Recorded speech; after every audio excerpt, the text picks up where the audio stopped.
impossível não se apaixonar por este pedaço do planeta. Um lugar onde o céu é sempre azul e onde existem geleiras eternas. Terra de aventuras, cavalgadas, paisagens únicas. Onde mais a natureza esculpiu uma ponte? A quase 3.000 metros acima do nível do mar, a Ponte do Inca foi formada pela erosão provocada pelas águas do rio Las Cuevas. E mesmo numa região cercada de gelo, brota das rochas a água quente. Boa para curar reumatismo e infecções, diziam os antigos. Seguimos pela rota estreita e cheia de curvas, até encontrar o Senhor das Américas,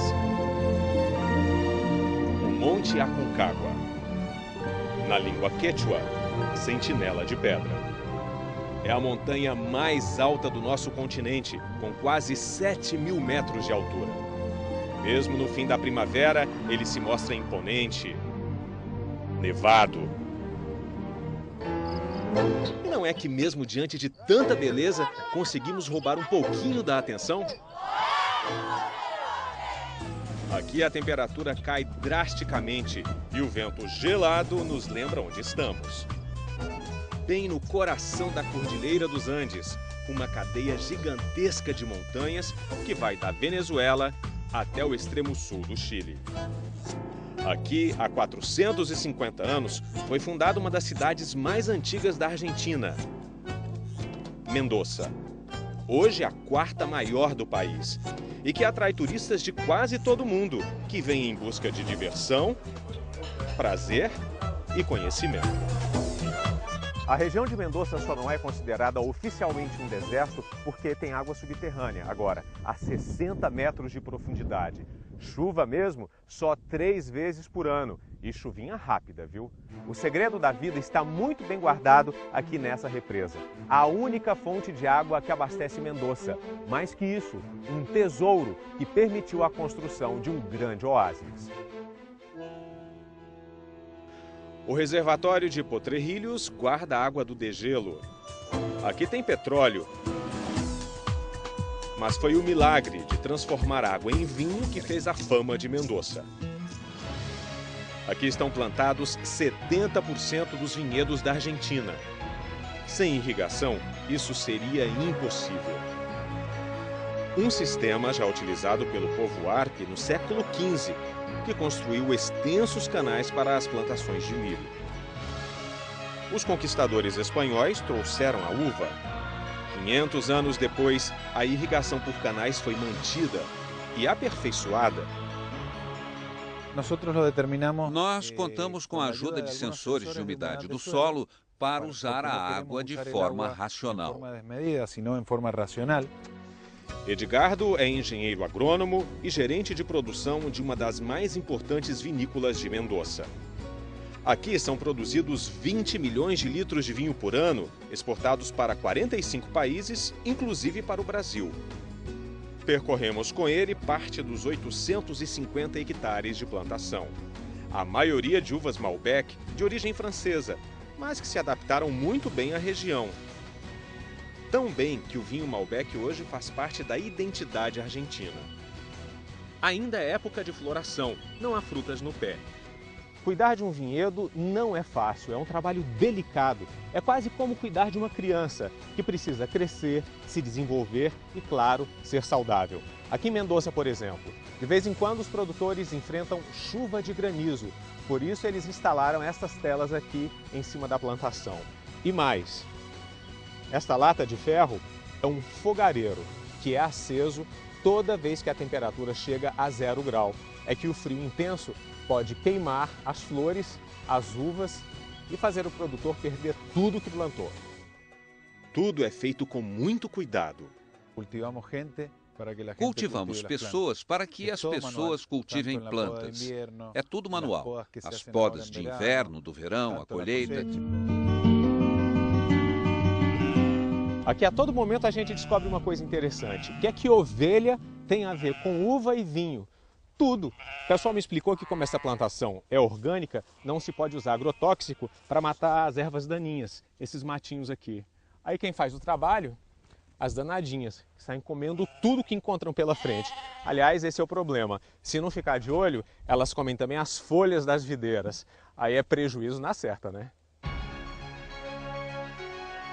A região de Mendoza tem mais de 1000 vinícolas ou bodegas, como dizem por aqui. Muitas no Vale do Uco, aos pés da cordilheira. Terras altas, com temperatura mais baixa e muito sol o ano todo. Investidores europeus sabiam que este seria o novo Eldorado do vinho. Trouxeram muito dinheiro e construíram nos Andes bodegas que impressionam pela arquitetura e pela tecnologia avançada que vai desde o cultivo até a produção de vinhos que estão conquistando o mundo. Mas, claro, há também aqueles produtores tradicionais que aproveitam cada pedacinho da terra que têm.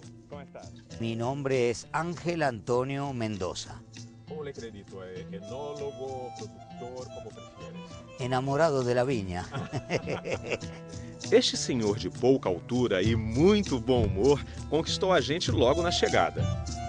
Mas não se engane, esta pessoa simples e acessível é uma das maiores autoridades em vinho da Argentina. Seu Ángel Antônio é dono de 3,5 hectares de terras totalmente cultivadas. Por causa da inclinação do terreno, foi preciso esculpir degraus na terra seca, cheia de pedras, e aproveitar os canais centenários construídos pelos primeiros moradores. Se a planta está fresca, está bem. Mas se estiver quente é porque não está produzindo bem. E quando perguntamos sobre a relação do vinho com saúde... Viver com paixão e beber com inteligência. Viver com paixão e beber com inteligência. Nos últimos 20 anos, os cientistas demonstraram que o azeite de oliva e o vinho são a razão da vida saudável no Mediterrâneo. E também o amor, o romantismo, o desfrutar a vida.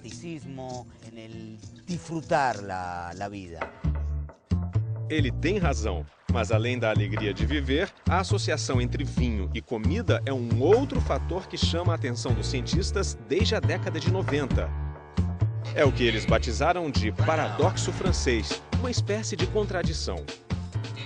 Quanto mais gordura as pessoas comem, mais doença cardiovascular elas têm e mais elas morrem por doença coronária.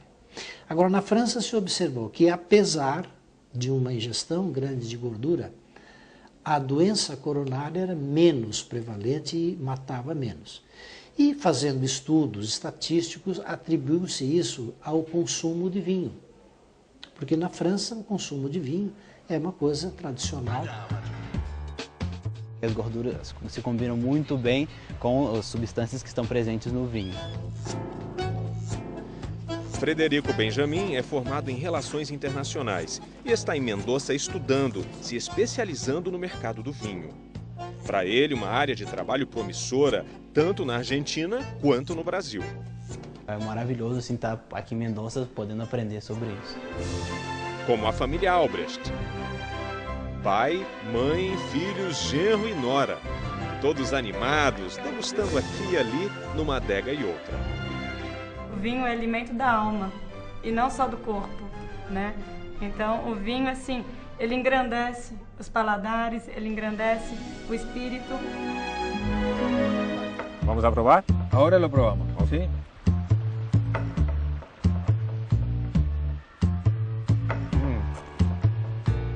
¿Y esto? ¿Por qué lo haces? Porque el vino tiene que ocupar toda la boca. Cada região da boca e da língua identifica uma sensação, um sabor, seja doce, amargo, ácido.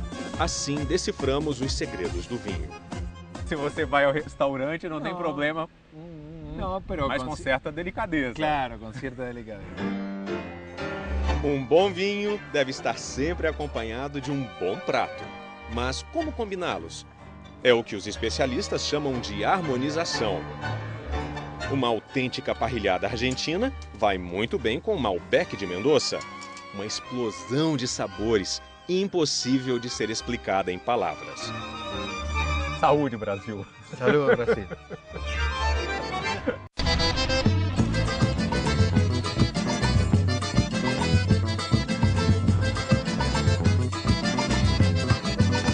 Vamos fazer uma brincadeira? Que lugar é esse? Estamos na Argentina ou no Brasil? Terra seca, árida, cheia de pedras, pouquíssima chuva. Viver aqui em Mendoza, na Argentina, é desafiar a natureza. No sertão nordestino não é diferente. Aqui, só o mandacaru resiste aos longos períodos de estiagem. Mas a natureza, que às vezes maltrata, também abençoa. Aqui em Mendoza, a solução vem lá do alto, do topo da Cordilheira dos Andes. Aqui no Brasil, claro, não temos o gelo dos Andes, mas temos a bênção do Rio São Francisco. As águas do Velho Chico estão transformando uma das áreas mais secas do país na terra da uva e do vinho.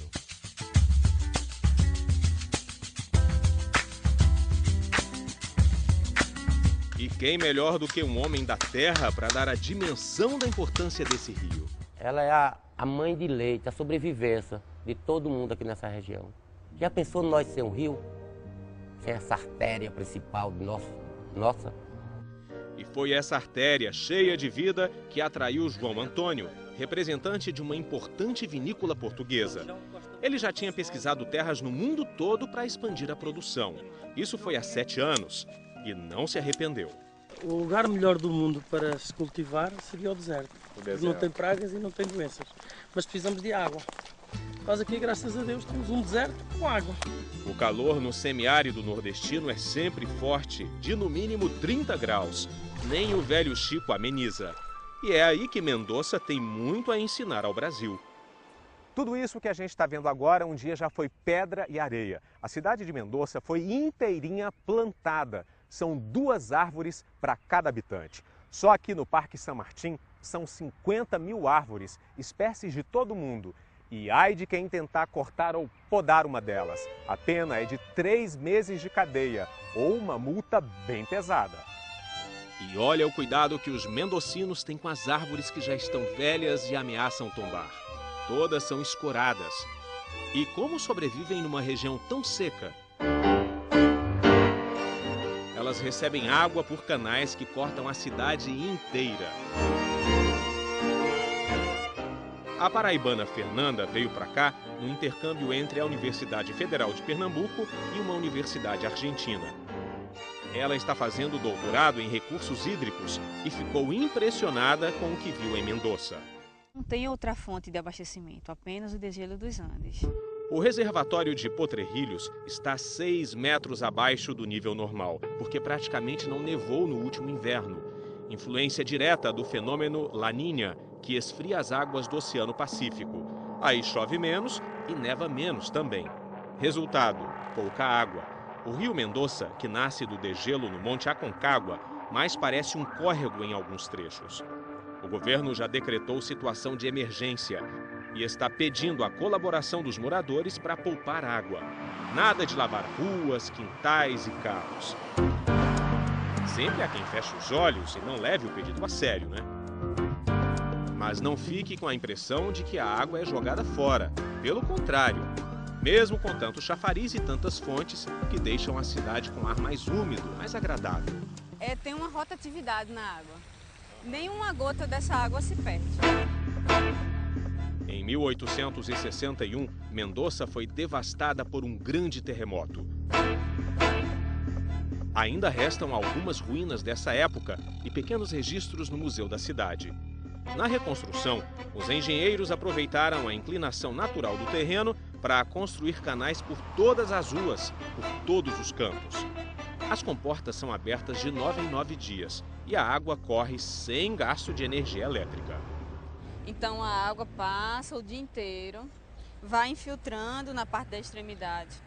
Uma parte entra para dentro da praça. Para pegar as árvores lá do meio. Sim. E uma legítima nordestina não se esquece da terra onde nasceu. Eu andei pensando de água do São Francisco, da transposição. Não vão fazer canais? Então puxam alguns regos e colocam para a cidade e a cidade pode ficar assim também. Uma solução muito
Bueno, viejo Francisco, recibe al público.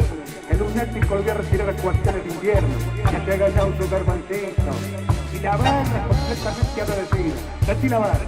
Muy bien.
Bueno, viejo Francisco, recibe al público.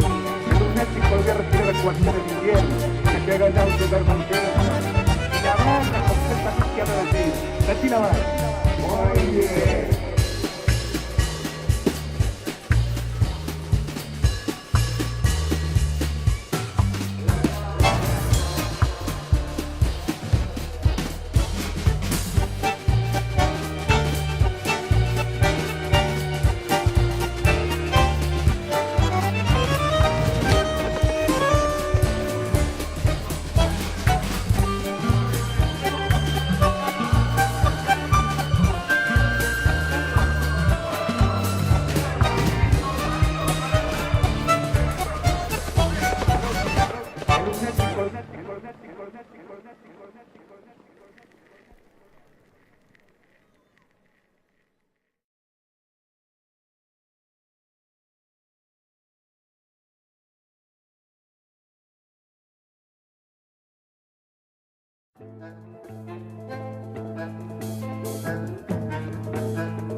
When this train ends,